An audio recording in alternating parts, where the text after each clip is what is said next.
Hi everyone, welcome back to my channel. If you have any type of federal student loans, whether you were affected by the coronavirus or not, this is definitely a video to watch. In today's video, I'm going to cover which loans are covered in terms of all of this new stimulus bill and information that has already been put out, which loans are included in that, how is the interest going to work exactly, how your payments could look going forward, how it will affect you if you are under any kind of forgiveness program or loan rehabilitation program, and a few other notes that I want to make sure that you are aware of so that you have the entire picture when it comes to your student loans, your federal student loans. Now, because the information is changing rapidly, I do want to make sure that I note today is Thursday, March 26th, 2020. So all of this information that is going to be on here is based off the latest information that I've looked at literally just right now. This does include all of the information that is going to be included in the stimulus bill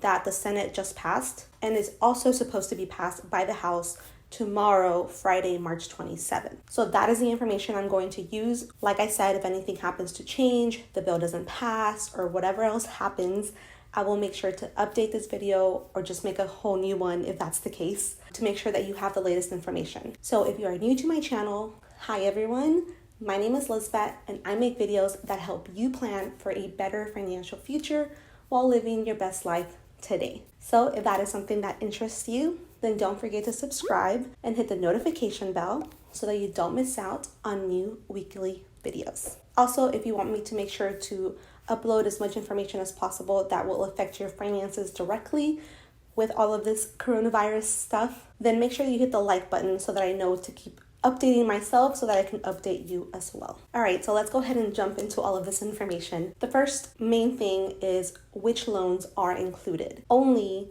federally owned student loans are included. Now, I found a list on, I believe it was Wall Street, one of the articles that showed the list of all the U.S. federally owned companies that held these loans, and I will leave it right here, and I'll also make sure to link that article in the description box below so that you can directly access that list. If any of these look familiar to you because you pay them directly, then your loans are included in all of this information that I'm about to give you. All of my loans are directly through Great Lakes Borrower, which is on the list. So I know that all of my student loans fall under all of this aid that's coming our way. If all of your loans are held by commercial companies such as Discover, Sallie Mae, Wells Fargo, any of those, they would not qualify. Also, if you have any Perkins loans that you got directly through the institution that you attended, then these do not fall under that either. So for example, I have a loan from my university that I attended. It was about,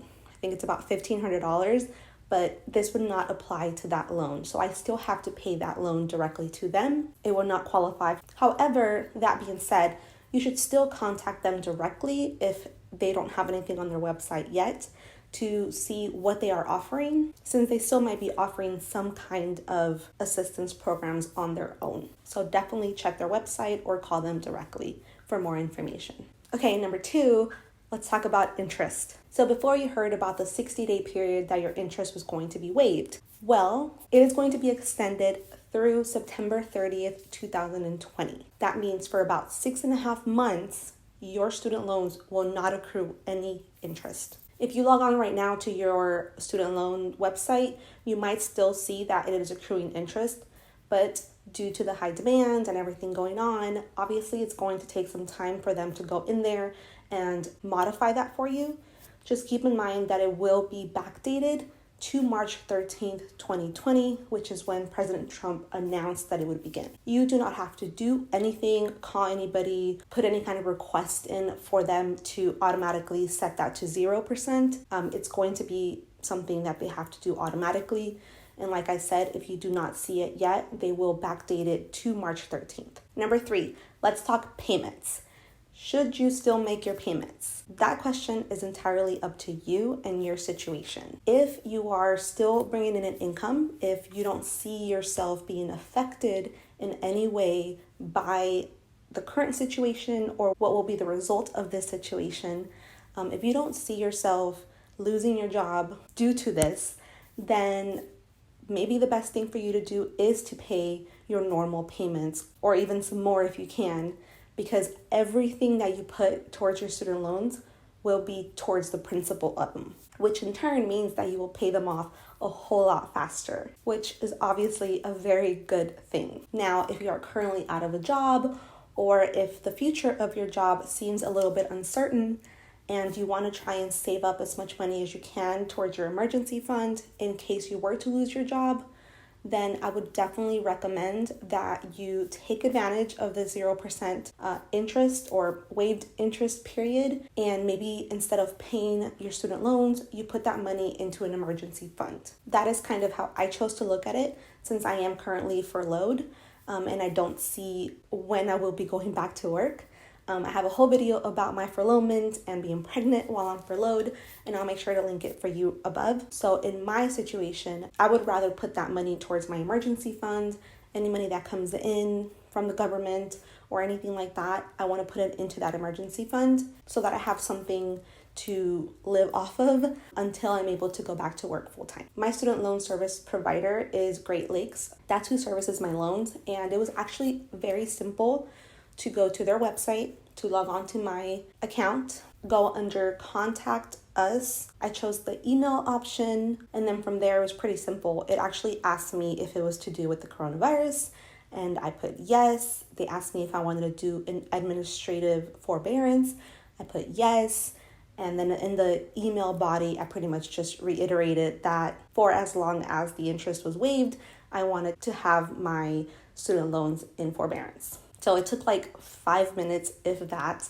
They did send an automatic email afterwards saying that we received your request, and if it has to do with coronavirus, they'll get to it because there's a lot of requests at the moment, but that they should be able to automatically set that up pretty soon, to try not to follow up because they're super behind. Thankfully, in terms of how long I have until my next payment, I literally just made a payment a week ago towards my student loan. So I think that's more than enough time for it to show up on my account that I won't have a payment due for the next 6 months or so.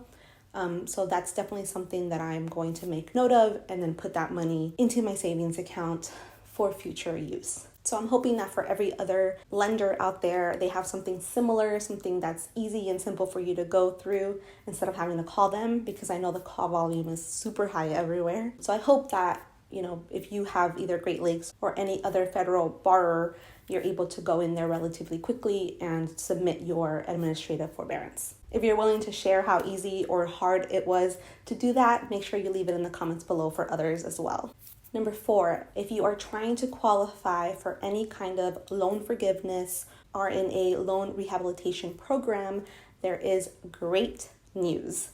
According to the legislation that should be passed tomorrow, your payment count will still go up by 1 payment each month during that 6-month suspension. So that means that if you're not making the payments, then it will still count towards that 120 payment mark, I believe it is.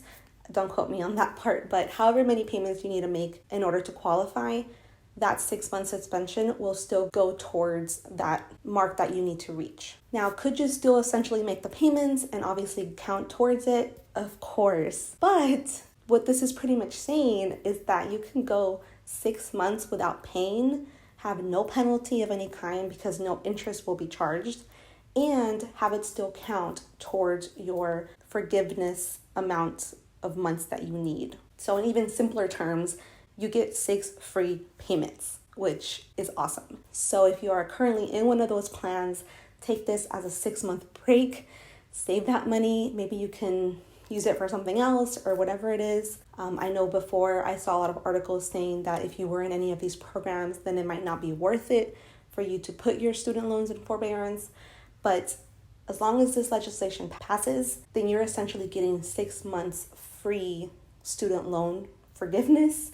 That's going to count towards that end goal of yours to forgive all of your loans. The great thing is that the help is there if you need it. If you're still able to pay more and at the end of your term you'll still have a balance, then maybe this is a good time to kind of bring down that balance so that by the time they are forgiven, you're essentially left with no student loans. Okay, and number 5, just a few other notes that I wanted to make sure that I mentioned in this video. I was going to say 1, but maybe I should say 5 right?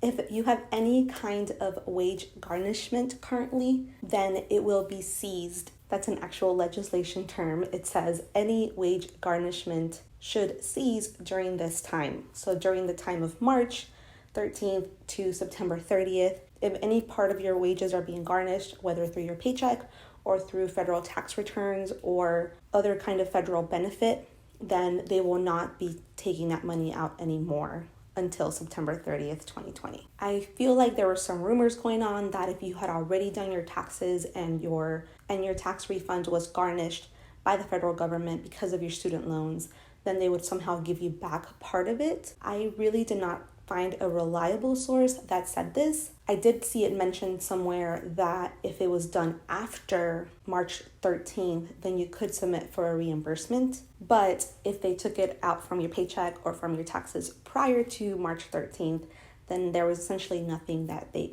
would do for you. So if you find a reliable source that is saying that you could submit for a reimbursement of any garnished wages or federal tax returns that are being used for your student loans, then please leave that in the comments below for everyone. But I honestly have not seen anything as of right now. Now, if you're currently behind on your payments, then keep in mind that this will take an effect. It will seem as if you're making your normally scheduled payment up until September 30th, 2020. I'm not really familiar with how it works if you're late on payments, but if there's any kind of fees or penalties for that, then any of that will be suspended. In terms of what the legislation says, it does say, and I quote, suspend all payments due for loans that are held by the Department of Education through September 30th, 2020, end quote. This is essentially saying that they will suspend automatically your student loan payments through September 30th, 2020. Now, I don't know if I should trust